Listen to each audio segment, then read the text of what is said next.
നമസ്കാരം. സ്പീക്കറുടെ നേത്രരോഗവും ജനാധിപത്യ പരിഹാരവും. സ്വാഗതം വക്രദൃഷ്ടിയിലേക്ക്. സ്പീക്കർ എന്ന് പറഞ്ഞാൽ ഭരണപക്ഷത്തെയും പ്രതിപക്ഷത്തെയും ഒരുപോലെ കാണാൻ ബാധ്യതപ്പെട്ട സഭാനാഥനാണ്. ഭരണകക്ഷി MLA ആണ് സ്പീക്കറാവുന്നതെങ്കിലും സ്പീക്കറായി കഴിഞ്ഞാൽ പിന്നെ ഭരണപക്ഷത്തെയും പ്രതിപക്ഷത്തെയും ഒരേ കണ്ണിലൂടെ കാണണം. സ്പീക്കറുടെ ഒരു വശത്തുള്ള ഭരണപക്ഷത്തെ മാത്രം നോക്കിയാൽ പോരാ, പ്രതിപക്ഷത്തെയും നോക്കണം. അവർ പറയുന്നതും കേൾക്കണം. പക്ഷേ ദൗർഭാഗ്യവശാൽ അദ്ദേഹത്തിൻ്റെ ഇടതുവശത്തിരിക്കുന്ന പ്രതിപക്ഷത്തെ കാണാൻ കഴിയാത്ത തരത്തിൽ ഒരു പ്രത്യേക രോഗം സ്പീക്കറുടെ കണ്ണിന് ബാധിച്ചു. മുൻ നിയമസഭാ സ്പീക്കർ ശക്തൻ നാടാർക്ക് ബാധിച്ച തരത്തിൽ 1000-1-2 സ്പീക്കർമാർക്ക് മാത്രം വരാവുന്ന തരത്തിലെ ഒരു നേത്രരോഗം. നിയമസഭയിൽ പ്രതിപക്ഷത്തിൻ്റെ അവകാശങ്ങളെപ്പോലും ബാധിക്കുന്നതാണ് സ്പീക്കറുടെ നേത്രപ്രശ്നമെന്ന് പ്രതിപക്ഷമെങ്കിലും മനസ്സിലാക്കണം. പരിഹാര നിർദ്ദേശമായി ഡോക്ടർ നിർദ്ദേശിച്ച ഒരു കണ്ണട സ്പീക്കർ വാങ്ങിച്ചു. വില ഇത്തിരി കൂടിപ്പോയെന്നത് ശരിയാണ്. പക്ഷേ ജനാധിപത്യത്തിലെ നല്ല കാഴ്ചകൾക്കും കാഴ്ചപ്പാടുകൾക്കും സഹായിക്കുന്നതാണ് ഈ കണ്ണട എങ്കിൽ സ്പീക്കറുടെ നടപടി വിവാദമാക്കേണ്ട കാര്യമുണ്ടോ?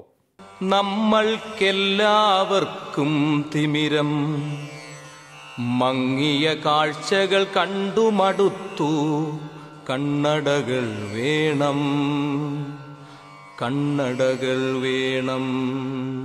അല്ല, വിവാദം ഉണ്ടോയെന്ന് എനിക്കറിയില്ല. ഞാൻ 18 വർഷമായി കണ്ണട ഉപയോഗിക്കുന്നു.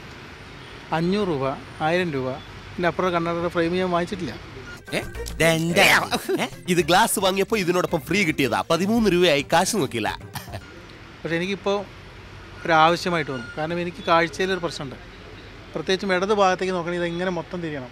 അങ്ങ് ദുബായിൽ എല്ലാം ഈ ഇടത്തോട്ടാണല്ലോ. സഭയിലിരിക്കുന്ന സമയത്ത് പ്രതിപക്ഷത്തിൻ്റെ ആളുകൾ കൈ ഉയർത്തുമ്പോൾ കാണുന്നില്ല. നിനക്ക് ഒട്ടും തലതിരിക്കാൻ പറ്റണല്ലോടാ. തല തിരിഞ്ഞവന്മാരുടെ കൂടെ പാർട്ണർഷിപ്പ് ചേർന്ന ഏത് തിരിയുന്ന തലയും തിരിയാതാവും. തരുമാ നീയും തയ്ച്ചു വെച്ച ഒരു ബ്രേസീർ നീ ഈ ദൂരക്കാഴ്ചയുടെയും ഷോർട്ട് സൈറ്റും ലോങ് സൈറ്റും വന്നപ്പോൾ താഴേക്ക് ഇറങ്ങുമ്പോൾ സ്റ്റെപ്പ് ഇറങ്ങുമ്പോൾ കൃത്യമായിട്ട് കാണുന്നില്ല. ഇത് 2-3 തവണ ഡോക്ടറോട് പരാതിപ്പെട്ടപ്പോൾ അദ്ദേഹം പറഞ്ഞു ഈ ലെൻസ് ഉപയോഗിക്കണം. ഞാനിനി ഒന്നും മറച്ചു വയ്ക്കുന്നില്ല. നമ്മുടെ ശിവശങ്കരൻ അവൻ ഇഞ്ചിഞ്ചായി മരിച്ചുകൊണ്ടിരിക്കുന്ന ഒരു രോഗിയാണ്. ഒരു വൈദ്യശാസ്ത്രത്തിന് ഇനി അവനെ രക്ഷിക്കാൻ കഴിയില്ല. ദിവസങ്ങൾ എണ്ണി കഴിയുന്ന അവനെ ആശ്വസിപ്പിക്കാൻ വേറെ ആർക്കും ആവില്ല. ഇനി അങ്ങനെ അദ്ദേഹം പ്രിസ്ക്രൈബ് ചെയ്ത ലെൻസ് ഞാൻ വാങ്ങിച്ചു. ഞാൻ വാങ്ങിച്ചത് ഫ്രെയിമാണ്. ഫ്രെയിമിന് 4200 രൂപയുള്ളൂ. അതിപ്പോൾ അദ്ദേഹം പ്രിസ്ക്രൈബ് ചെയ്തുകൊണ്ട് തന്നെ വാങ്ങി. അതിന് ഒരു 5 വർഷത്തിലൊരിക്കലും ഒരു കണ്ണട വാങ്ങിക്കാൻ ഒരു നിയമസഭാ സാമാജികന് അവകാശമുണ്ട്. കഴിഞ്ഞ 5 വർഷം ഞാനത് വാങ്ങിച്ചിട്ടേ ഇല്ല. അപ്പോൾ അത് വാങ്ങിച്ചു. ഇനിയിപ്പോൾ റീഇംബേഴ്സ്മെൻറ്റ് ഇല്ലെങ്കിലും അത് വാങ്ങാതിരിക്കാൻ നിർവാഹമില്ലാതെ വന്നാൽ വാങ്ങലേ പറ്റുള്ളൂ. അത് സഭ ഈ ഒരു അർദ്ധവൃത്താകൃതിയിൽ കൂടിയാണ്. അതുകൂടി പരിഗണിച്ചുകൊണ്ടാണ് അത് വാങ്ങിച്ചത്. അതിലൊരു വിവാദം നിർഭാഗ്യകരമാണെന്ന് എനിക്ക് പറയുന്നത്. കുട്ടിക്കറിയാമോ അവൻ്റെ രോഗം എന്താണെന്ന്?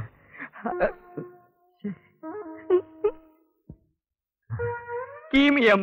പിന്നെ ഞാൻ എത്രത്തോളം ദൂരത്താളിയാണ്, എൻ്റെ ജീവിതം എന്താണെന്നുള്ളതൊക്കെ എൻ്റെ അടുത്ത വഴി ആളുകൾക്ക് അറിയാം. ഞാൻ എങ്ങനെയാണ് ജീവിക്കുന്നത്, എങ്ങനെയാണ് ജീവിച്ചിരുന്നത്. അപ്പോൾ അതിലൊന്നും എനിക്കൊരു വലിയ ആശങ്ക, അങ്ങനൊരു ശൈലിയുള്ള ഒരാളല്ല. അപ്പോൾ അതൊരു വിവാദം ഉണ്ടാക്കേണ്ട കാര്യമില്ല എന്ന് എനിക്ക് തോന്നുന്നു. പിന്നെ ആനി, അയ്യോ അയ്യോ, എന്റെ കാഴ്ച പോയി. അയ്യോ, എന്റെ കാഴ്ച പോയി. എനിക്ക് കണ്ണ് കാണുന്നില്ല. ഇരുട്ടോ. എന്താ പപ്പ? എന്താ മോനെ, പപ്പയുടെ 2 കണ്ണിന്റെ കാഴ്ച പോയി മോനെ. അയ്യോ, ലൈറ്റ് ഓഫ് ചെയ്തതാ. ലൈറ്റ് ഓഫ് ചെയ്തോ? എപ്പോ? നിങ്ങൾക്ക് എന്ത് പറ്റി? ഇല്ല, അത് എലിജിബിൾ ആയിട്ടുള്ളതാണ്. അല്ലാത്തതെല്ലാം വാങ്ങിച്ചിട്ടുണ്ടെങ്കിൽ അത് തെറ്റാണ്. എലിജിബിൾ ആയിട്ടുള്ളതേ വാങ്ങിച്ചിട്ടുള്ളെങ്കിൽ അതെന്താ പ്രശ്നം? മെഡിക്കൽ റീഎംബേഴ്സ്മെൻറ്റ് ആക്ച്വലി ചിലവായതാണ്. അത് ഏത് എമൗണ്ടും XMLA-മാർക്കും MLA-മാർക്കും ഒക്കെ കൊടുക്കുമ്പോൾ അതിന് സർക്കാരിൻ്റെ നോംസ് ഉണ്ട്. കാശ് കൊടുത്ത് വാങ്ങിച്ചാൽ. ഞാൻ വേറെ ഇടത്തൊന്നും റീഎംബേഴ്സ്മെൻറ്റ് വാങ്ങിച്ചിട്ടില്ല. എനിക്ക് കിട്ടും, പക്ഷെ ഞാൻ വാങ്ങിച്ചിട്ടില്ല. മങ്ങിയ കാഴ്ചകൾ കണ്ടു മടുത്തു, കണ്ണടകൾ വേണം. ജനപ്രതിനിധികൾക്ക് അനുവദിക്കാത്ത എന്തെങ്കിലും വാങ്ങിയിട്ടുണ്ടെങ്കിൽ നമുക്കത് പരിശോധിക്കാവുന്ന കാര്യമാണ്. ശ്രീരാമകൃഷ്ണനെ പോലെയുള്ള ഒരാൾ അദ്ദേഹത്തിൻ്റെ ജീവിതം എന്താണെന്ന് എല്ലാവർക്കും അറിയാവുന്നതാണ്. അതൊക്കെ നമ്മൾ ഈ ഏറ്റവും മാന്യമായും സത്യസന്ധമായും പ്രവർത്തിക്കുന്ന ആളുകളെയും എന്നാൽ ഒരുപാട് തട്ടിപ്പ് നടത്തിയിരിക്കുന്ന ആളുകളെ ഒരേപോലെ പരിഗണിച്ച് പിന്നെ ആടിന് 4 കാലുണ്ട്, പട്ടിക്ക് 4 കാലുണ്ട്, അതിൽ എല്ലാ ആടും പട്ടികളാണെന്ന് പറയുന്ന ഒരു സാമാന്യവൽക്കരണത്തിലേക്ക് ദയവായി പോകരുത്. മങ്ങിയ കാഴ്ചകൾ കണ്ടു മടുത്തു, കണ്ണടകൾ വേണം. സർക്കാർ ചെലവ് കുറയ്ക്കണം, ജനം മുണ്ടുമുറുക്കി ഉടുക്കണം എന്നൊക്കെ പറയുന്നതിനിടയിൽ ജനപ്രതിനിധികൾക്ക് ആവശ്യമായി വരുന്ന ഭാരിച്ച ചെലവും വർദ്ധിക്കുന്നതാണ് വൈരുദ്ധ്യം. വിദേശ സന്ദർശനത്തിനിടയിൽ സ്വന്തം പേരെഴുതിയ പ്രധാനമന്ത്രിയുടെ വില കൂടിയ പുത്തൻ ജാക്കറ്റ് പോലും വിമർശിക്കപ്പെട്ടു. കെ ശൈലജ ടീച്ചറുടെയും സ്പീക്കർ ശ്രീരാമകൃഷ്ണൻ്റെയും കണ്ണടയും വിവാദമാകുന്നത് സമാനമായ സാഹചര്യത്തിലാണ്. ജനപ്രതിനിധികൾക്ക് ചട്ടം അനുശാസിക്കുന്ന ആനുകൂല്യങ്ങൾ നൽകുന്നതിനെതിരെ വളരുന്ന ഈ ട്രോളുകൾക്കെതിരെ കക്ഷിഭേദമന്യേ ജനപ്രതിനിധികൾ തന്നെ സംഘടിക്കേണ്ടിയിരിക്കുന്നു. കണ്ണിൽ കണ്ണിൽ മിന്നും കണ്ണാടിയിൽ കണ്ണിൻ കണ്ണേ നിന്നെ കണ്ടു ഞാൻ. കണ്ണിൽ കണ്ണിൽ മിന്നും കണ്ണാടിയിൽ കണ്ണിൻ കണ്ണേ നിന്നെ കണ്ടു ഞാൻ. നമുക്ക് പണത്തിന് വലിയ ക്ഷാമമുണ്ട്. അതായത് വളരെയേറെ പരിമിതികൾക്കകത്ത് നിന്നുകൊണ്ടാണ് ഇടതുപക്ഷ ഗവൺമെന്റുകൾ പ്രവർത്തിക്കുന്നത്. ഒരു നാളും നന്നല്ല പൊങ്ങച്ചം. എൻ്റെ കണ്ണിന് ഈ ഹ്രസ്വ കാഴ്ചയും ദൂരക്കാഴ്ചയും ബുദ്ധിമുട്ടുണ്ട്. അപ്പം ഞാൻ ഇങ്ങനെ ഡോക്ടറെ കാണിച്ച് കണ്ണട മുഴുവൻ സമയം കണ്ണട വെക്കുന്ന ഒരാളാണ്. അപ്പോൾ എനിക്ക് എല്ലാ വർഷവും ഈ കണ്ണട മാറ്റിക്കൊണ്ടിരിക്കേണ്ടതായിട്ട് വരും. നമ്മളങ്ങനെ പണക്കാരല്ലല്ലോ കാഞ്ചനെ. എന്ന് വെച്ച് ദരിദ്രവാസികളല്ലല്ലോ. ഇത്തിരി കാശൊക്കെ സുഖമായിട്ടിന് ബാങ്കിലില്ലേ? അത് നാളത്തേക്ക് വല്ലതും കരുതി വെക്കണ്ടേ? ഇന്ന് സുഖമായിട്ട് ജീവിക്കാതെ നാളത്തേക്ക് കരുതി വെക്കുന്നതിൽ ഒരർത്ഥമില്ല സുഖേട്ടാ. ഒടുക്കം വയസ്സുകാലത്ത് ഖേദിക്കേണ്ടി വരും.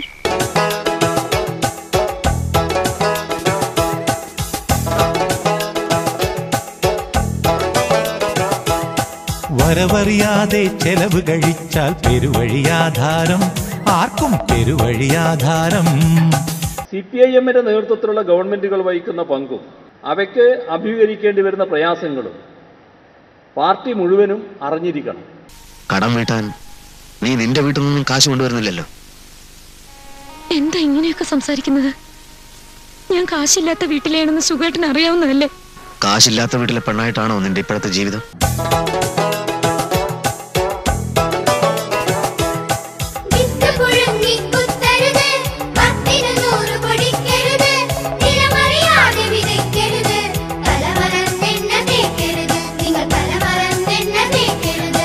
ഡിസംബർ മാസത്തിൽ വലിയ സാമ്പത്തിക ഞെരുക്കം പ്രതീക്ഷിക്കുന്നു. പുത്തൻ തലമുറ മാറി വരുമ്പോഴൊപ്പം നിൽക്കണ്ടേ, അവരോടൊത്തു നടക്കണ്ടേ.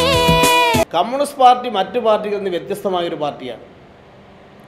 ആ വ്യത്യസ്തത പ്രവർത്തനത്തിൽ കാണാൻ കഴിയണം ജനങ്ങൾക്ക്. അത് കാണാൻ കഴിയണമെങ്കിൽ കമ്മ്യൂണിസ്റ്റ് പാർട്ടി മെമ്പർമാർ കമ്മ്യൂണിസ്റ്റ് മൂല്യങ്ങൾ ഉയർത്തിപ്പിടിക്കുന്നവരായിരിക്കും. കണ്ടത് വാങ്ങി നിറയ്ക്കാൻ കാശിനു വഴിയുണ്ടോ? രൂപ കായ്ക്കണ മരമുണ്ടോ? കണ്ടത് വാങ്ങി നിറയ്ക്കാൻ കാശിനു വഴിയുണ്ടോ? രൂപ കായ്ക്കണ മരമുണ്ടോ? സ്വാഭാവികമായിട്ടും റീഇംബേഴ്സ് ചെയ്യാൻ അധികാരം ഉള്ളതുകൊണ്ട് റീഇംബേഴ്സ് ചെയ്ത് കിട്ടി എന്നുള്ളത് മാത്രമാണ് അതിനകത്തുള്ളത്. കടവും പലിശയുമായി മുടിഞ്ഞാൽ ഇടവഴി പലതുണ്ടോ? മുങ്ങാൻ തരികിട വശമുണ്ടോ?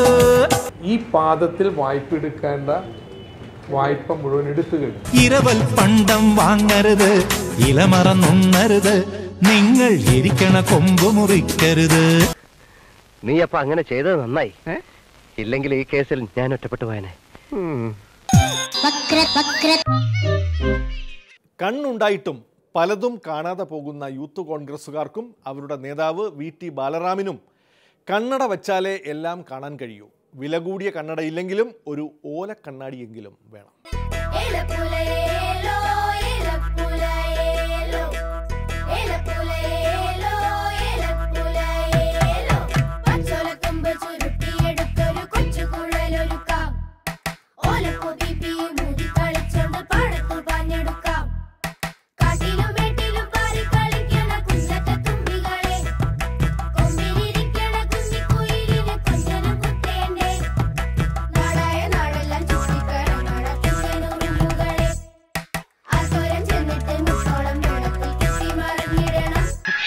എന്തോന്നടാ ഇതൊക്കെ നാണക്കേട്.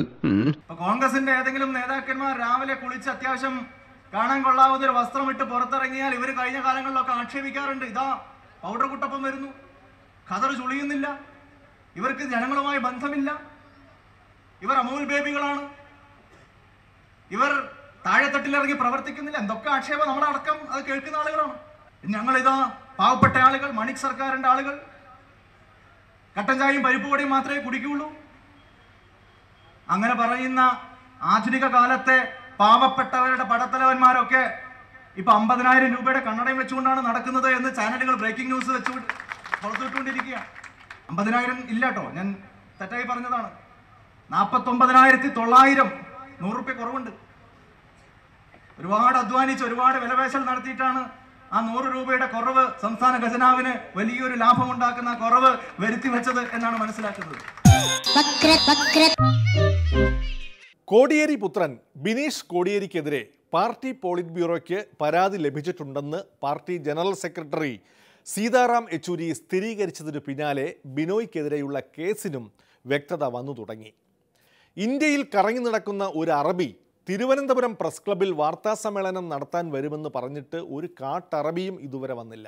പകരം ബിനോയുടെ സഹോദരൻ ബിനീഷ് കോടിയേരിയാണ് മാധ്യമങ്ങൾക്ക് മുന്നിൽ എത്തിയത്. 13 കോടി രൂപയുടെ തട്ടിപ്പ് ബിനോയ് കോടിയേരി നടത്തിയത് മറച്ചുവെക്കാൻ നടത്തുന്ന വിഫലമായ ശ്രമങ്ങളാണിതെല്ലാം.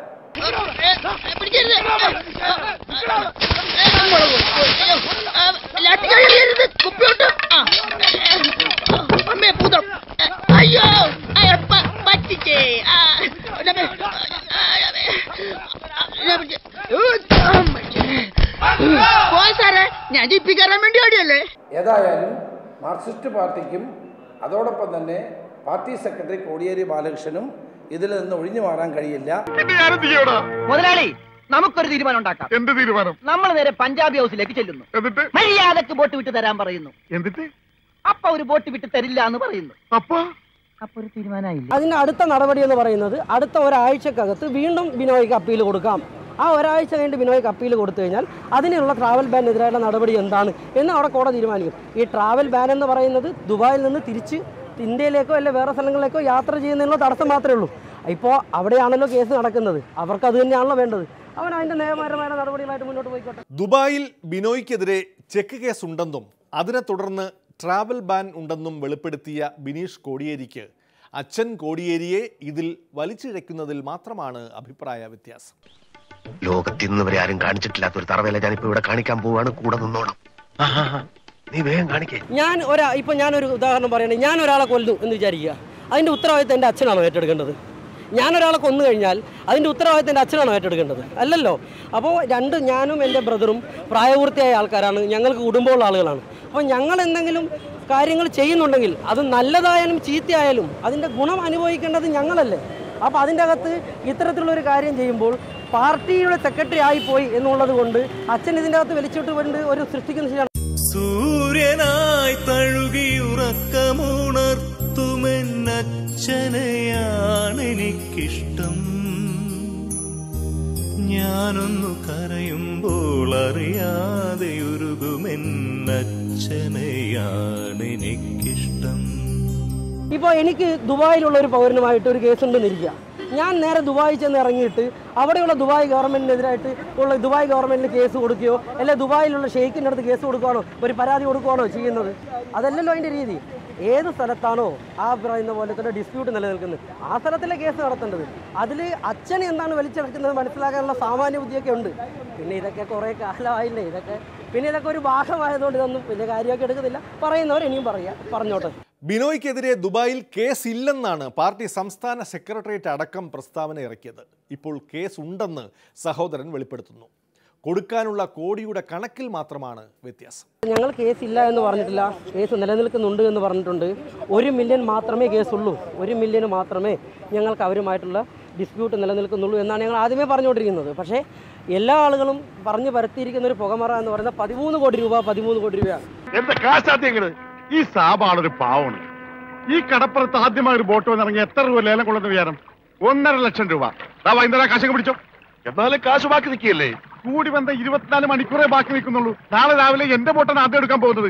അപ്പോഴും കിട്ടും 1.5 ലക്ഷം രൂപ. അതും വൈകുന്നേരം ഞങ്ങൾക്ക് തരും. പക്ഷേ ഇന്ത്യൻ പൈസ എന്ന് പറയുമ്പോൾ കൺവേർട്ട് ചെയ്യുമ്പോൾ 1,72,00,000 രൂപയ്ക്കുള്ള ഡിസ്പ്യൂട്ട് മാത്രമേ ഉള്ളൂ. ആ 1 മില്യന് വേണ്ടി മാത്രമുള്ള കേസാണ് ഇപ്പോൾ കൊടുത്തിട്ടുള്ളത്. അപ്പൊ എത്ര രൂപയായി? 3 ലക്ഷം. 3 ലക്ഷം രൂപയല്ലോ. ഞാൻ എത്ര തരാനുണ്ട്? 2.25 ലക്ഷം. ബാക്കി എത്ര? 25,000 രൂപ സാബ് ഇപ്പൊ ഇങ്ങോട്ട് തരണം. എപ്പ തരും? എപ്പ തരും? ഞാൻ തരാം. തരാന്ന് പറഞ്ഞ എപ്പ തരും എന്ന് പറ. ഞാൻ തരാന്ന്.